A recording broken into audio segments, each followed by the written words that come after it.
మహాగణాధిపతే నమః. సదాశివసమారంభాం శంకరాచార్య మధ్యమాం అస్మదాచార్య పర్యంతాం వందే గురు పరంపరాం. శ్రీమాత్రే నమః. ప్రేక్షకులందరికీ స్వాగతం. రవి గ్రహ మార్పు. మనకి ప్రతి నెల కూడా రవి మార్పు చెందడం అనేది జరుగుతుంది.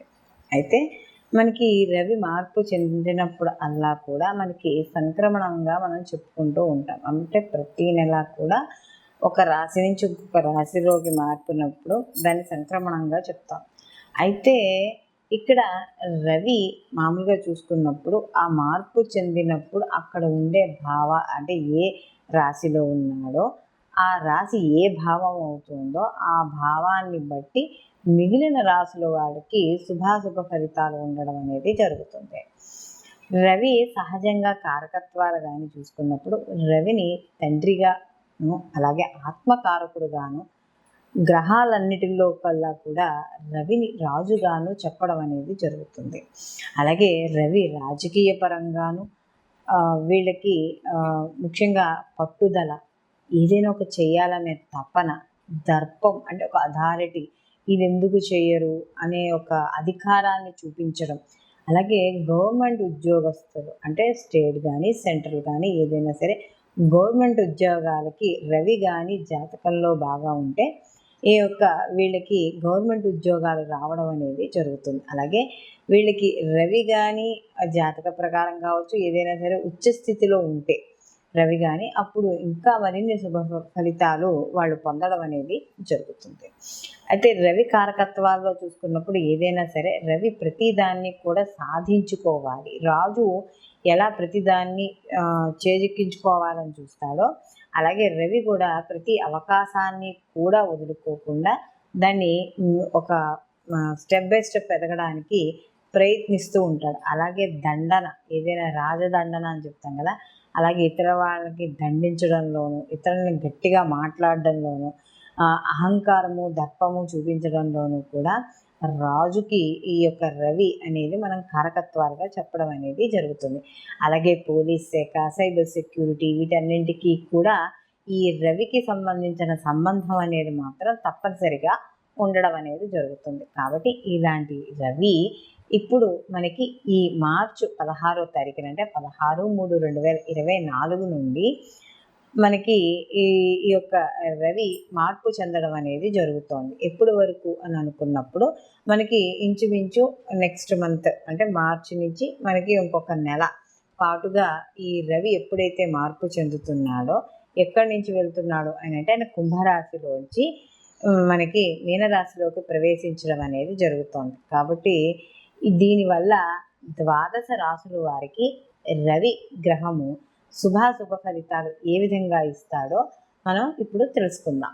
కర్కాటక రాశిలోకి పునర్వసు 4వ పాదము, పుష్యం 1, 2, 3, 4 పాదాలు, ఆశ్లేష 1, 2, 3, 4 పాదాలు కర్కాటక రాశిలోకి వస్తాయి. కర్కాటక రాశి వారికి కానీ చూసుకున్నప్పుడు ఈ రవి వీళ్ళకి ఎప్పుడైతే అష్టమంలోంచి నవమంలోకి మార్పు చెందుతాడో కాస్త అనుకూలంగా ఉండడం అనేది, అంటే అనుకూలం మీన్స్ కాస్త కొద్దిగా ఊరట లభించడం అనేది జరుగుతుంది. కారణం ఎందుకంటే వీళ్ళకి అప్పటి వరకు అష్టమ స్థానంలో ఉన్న రవి కాస్త అనారోగ్య సమస్యల్ని వాటిని ఇవ్వడం అనేది జరుగుతుంది. ఎప్పుడైతే ఈయన అష్టమ స్థానం నుండి నవమ స్థానంలోకి మార్పు చెందుతున్నారో అప్పుడు కాస్త వీళ్ళకి ఏదైనా బంధువుల నుండి కానీ లేదా జ్ఞాతుల ద్వారా కానీ లేదా అన్నదమ్ముల విషయాల్లో కానీ ఏదైనా సరే కొంత ఇబ్బంది పడడం అనేది ఇక్కడ జరుగుతుంది. ఈ యొక్క రవి ఎప్పుడైతే వీళ్ళకి ఈ యొక్క నవమస్థానంలోకి మార్పు చెందుతున్నారో ఒక్కోసారి మనసు పరంగా అంటే ఏదైనా మనసుకు హత్తుకునే విషయాలు అంటే వాళ్ళకి బాధ కలిగించే విషయాలు కాస్త సందర్భాలు కాస్త వాడు ఇంట్లో వాళ్ళ వల్ల కావచ్చు, వృత్తిపరంగా కావచ్చు, ఉద్యోగపరంగా కావచ్చు, ఏ విధంగానైనా సరే కాస్త మనోవైకల్యం ఏర్పడే అవకాశం అనేది ఇక్కడ కనబడుతోంది. కాబట్టి ఎదర వాళ్ళతో సాధ్యమైనంత వరకు వాదనలకు కానీ లేకపోతే అక్కర్లేని విషయాలు కానీ మాట్లాడకుండా దూరంగా ఉండడం ద్వారా కొంత మానసిక ప్రశాంతత అనేది మాత్రం ఏర్పడుతుంది. అలాగే వీళ్ళకి ఈ నవమ స్థానంలో సంచారం చేయడం వల్ల కాస్త అనవసరమైన ఖర్చులు ఎక్కువగా ఉండడం, అంటే 10 రూపాయలు ఖర్చు పెట్టే చోట 50 రూపాయలు ఖర్చు పెట్టడం, ఇలాంటి అనవసరమైన ఖర్చులు అనేవి ఉంటాయి. పొదుపు అనేది తగ్గుతుంది. కాబట్టి కాస్త పొదుపు విషయాల్లో కాస్త జాగ్రత్త వహించడం, లేదా మనం పొదుపు చేసుకున్న వాటిలోంచి తీసి ఖర్చు పెట్టేయడం ఇలాంటివి ఎక్కువగా కనపడుతూ ఉంటాయి.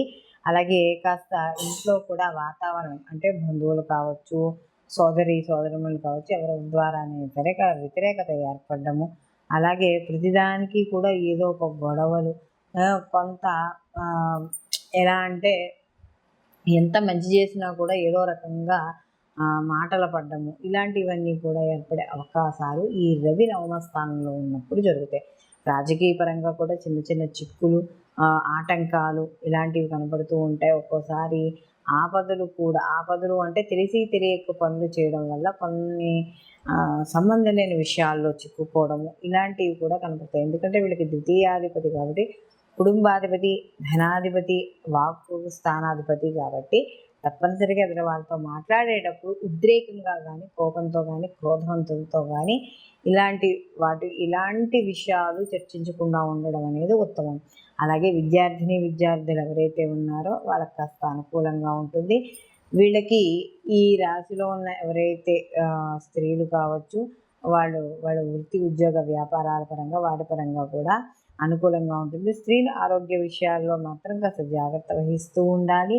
అలాగే వీళ్ళు కూడా కొంత అంటే ధనపరమైన విషయాల్లో స్త్రీలు కూడా జాగ్రత్త వహిస్తూ ఉండాలి. అందులో వీళ్ళకి అర్ధాష్టమ శని యొక్క ప్రభావం అనేది కూడా ఉంది కాబట్టి ఆరోగ్య విషయాల్లో ఎప్పటికప్పుడు మనం టెస్ట్ చేసుకుంటూ ఉండడము, ఏదైనా చిన్న తేడా వచ్చినా కూడా వెంటనే డాక్టర్ని సంప్రదించడము ఇలాంటివి చేయాలి. వృత్తి ఉద్యోగాల రీత్యాల్లో అప్ అండ్ డౌన్స్ అనేవి కంపల్సరీగా ఉంటాయి. కాబట్టి ఒకసారి మందు ఒకసారి విందు అన్నట్టుగా ఉంటుంది. కాబట్టి కాస్త కష్టం వచ్చినంత మాత్రాన పొంగిపోవడము, అలాగే ఏదైనా ఒక సుఖం వచ్చిన తర్వాత పొంగిపోవడం ఇలాంటివి కాకుండా బ్యాలెన్స్గా వెళ్ళిపోతూ ఉంటే మాత్రం వీళ్ళకి కాస్త ఈ రవి సంచారం చేస్తున్నప్పుడు సామాన్యంగా ఉండడం అనేది జరుగుతుంది. కాబట్టి వీళ్ళు మరిన్ని మంచి ఫలితాలు పొందడానికి వీళ్ళు ప్రతిరోజు కూడా ఈ శివుడికి అభిషేకం చేసుకోవడం, అందులో ఈ ఒట్టి వేర్లు ఉంటాయి కదా, ఆ ఒట్టి వేర్లతో ప్రతిరోజు అభిషేకం చేయడం ద్వారా ఈశ్వరుడికి కాస్త అనుకూలమైన ఫలితాలు ఎక్కువగా ఉండడం అనేది జరుగుతుంది. అలాగే దీంతో పాటుగా ప్రతిరోజు కూడా సూర్య నమస్కారాలు కానీ, సూర్య ఆరాధన కానీ, లేదా నవగ్రహాల దగ్గరికి వెళ్ళి ప్రదక్షిణం చేయడం కానీ ఇలాంటివి ఏవి చేసినా కూడా శుభ ఫలితాలను పొందడం అనేది జరుగుతుంది. మనం ఇప్పుడు రవికి సంబంధించి ఏ రాశి వాళ్ళకి ఎలా ఉంటుంది అనే విషయాన్ని మనం ఇప్పుడు తెలుసుకున్నాం. అయితే సహజంగా ఇప్పుడు మనం తెలుసుకున్నవన్నీ కూడా గోచార ఫలితాలు. అయితే గోచార ఫలితాలు అనేవి కొంతవరకు ఫలితాన్ని ఇవ్వడం, అంటే ఒక 30% ఈ గోచార ఫలితాలు వీళ్ళకి అనుకున్నట్టుగా ఫలితాన్ని ఇవ్వడం అనేది జరుగుతుంది. దీంతో పాటుగా మిగిలిన గ్రహాల యొక్క వీక్షణ, వాటి యొక్క స్థితి, అవి ఇచ్చే శుభాశుభ ఫలితాలు కూడా కొంతవరకు ఆధారపడడం అనేది జరుగుతుంది. అందులోనూ రవి ఈ యొక్క మనం ఏదైతే ఇప్పుడు చెప్పుకున్నామో రవి యొక్క కలయిక మిగతా గ్రహాలతో కలిసినప్పుడు వాటి యొక్క శుభాశుభ ఫలితాలు కూడా కొంత మార్పు చెందుతూ ఉండడం అనేది జరుగుతుంది.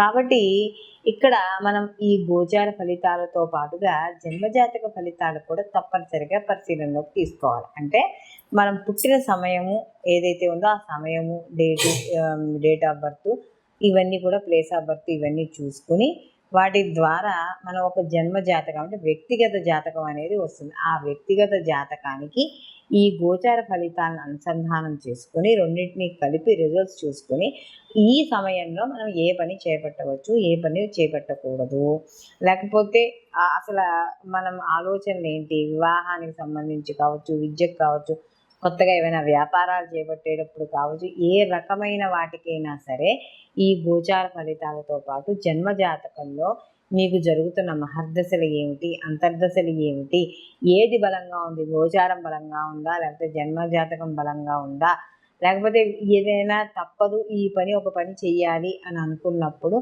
ఎటువంటి పరిహారాలు చేయడం ద్వారా మనకి అంటే ఎటువంటి పరిహారాలు చేయడం ద్వారా ఇప్పుడు చేపట్టే పని ముందుకు వెళుతుంది, ఇలాంటివన్నీ కూడా గోచారంతో పాటు జన్మజాతక ఫలితాలను కూడా తప్పకుండా పరిశీలనలోకి తీసుకుని అప్పుడు ముందుకు వెళ్ళడం అనేది చేయడం ద్వారా కాస్త అనుకూలమైన ఫలితాలు మరింత ఎక్కువగా పొందడం అనేది జరుగుతుంది. సర్వే జన సుఖినో భవంతు, లోకా సంస్థ సుఖినో భవంతు.